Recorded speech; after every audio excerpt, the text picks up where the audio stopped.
I want to talk about the Maine Senate race.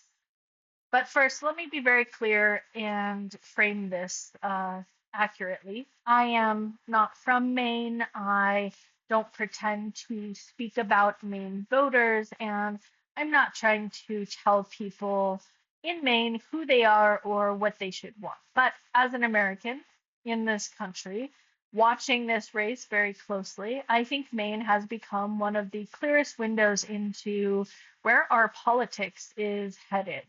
This isn't just a local fight over one Senate seat. It's a test of how Democrats talk about these important issues: work, fairness, government, voters outside of these major districts, anti establishment energy, the American dream.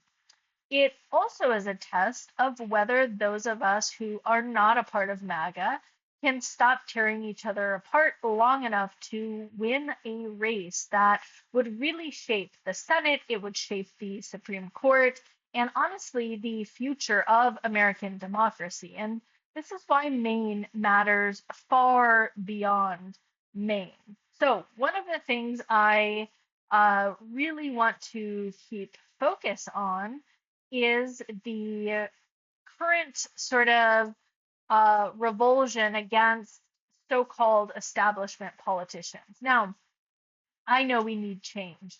We need real change. We need things to be done a different way. And so I understand where that comes from. We're angry. We feel ignored. We feel like the same people have been making these same decisions for decades while so many Americans have gotten less secure, less stable, and honestly less able to build the lives that we should be able to build in this country.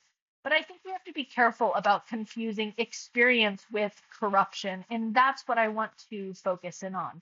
We need outside voices. We need new people. We need candidates who are not trapped in the same old patterns of government. We also need people who know how government works.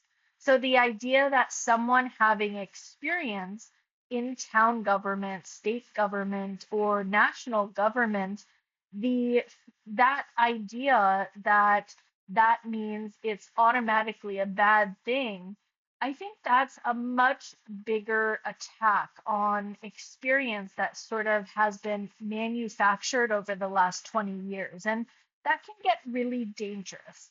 If you look at someone like AOC, when she first became a member of Congress, she was very good at articulating a vision. But part of what made her increasingly effective is that she learned how Congress worked.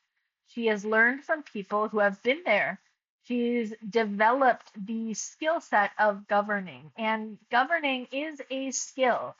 I think of it, as something that is a must. If you're going to get into that seat, you need to know how to work effectively.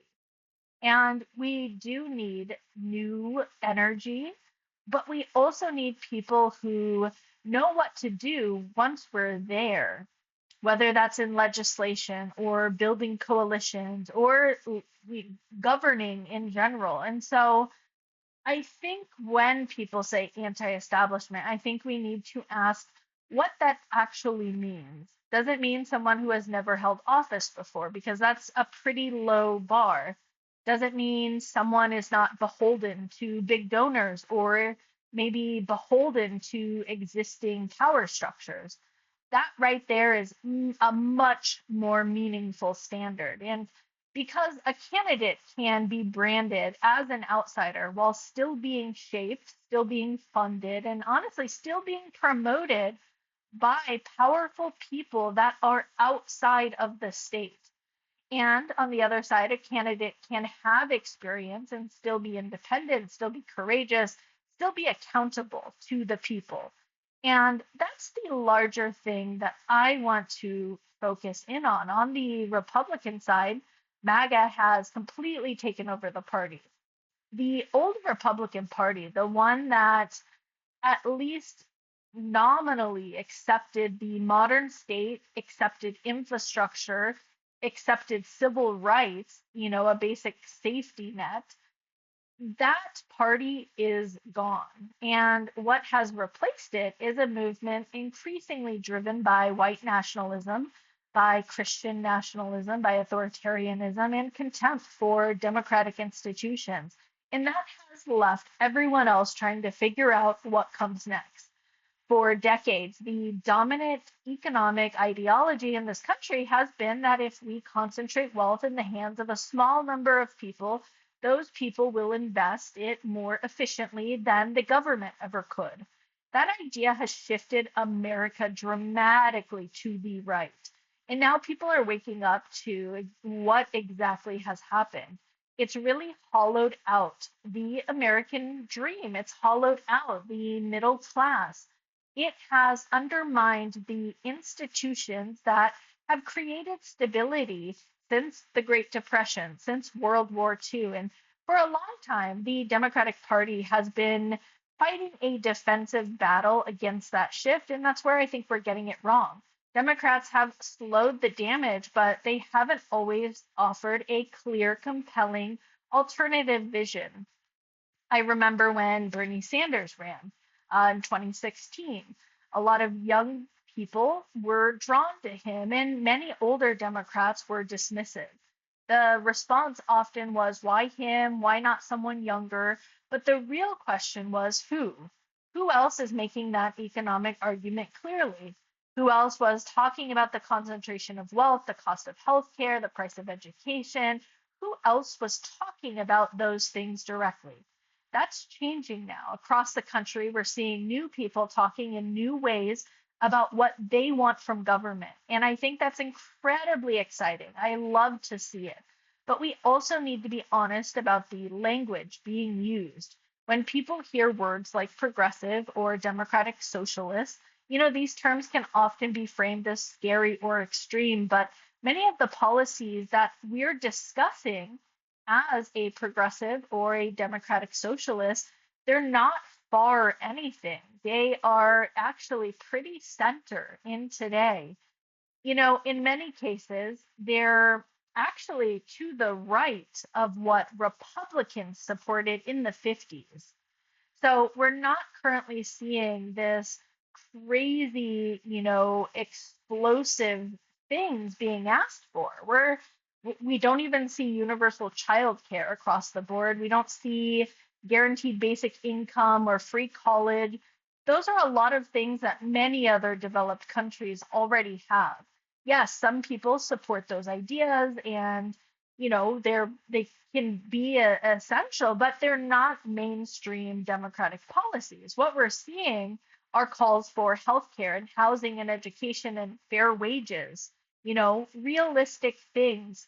They're not radical whatsoever. And so if a policy is supported by a huge majority of Americans, including people across political lanes, how is that far left?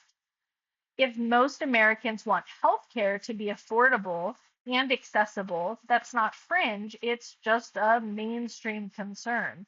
And in my mind, it leaves us in choppy waters. People are still trying to figure out who the enemy is, what the message is, how alliances should be built, and what kind of politics can actually be held together by a majority. Now, one of the main things that concerns me is that too many political consultants seem convinced they know what voters want. It's not true. And we're seeing that in Maine. Again, I'm not from Maine. I'm looking at this as someone outside of the state. But from the outside, it seems that national consultants often misunderstand what that authenticity needs to look like.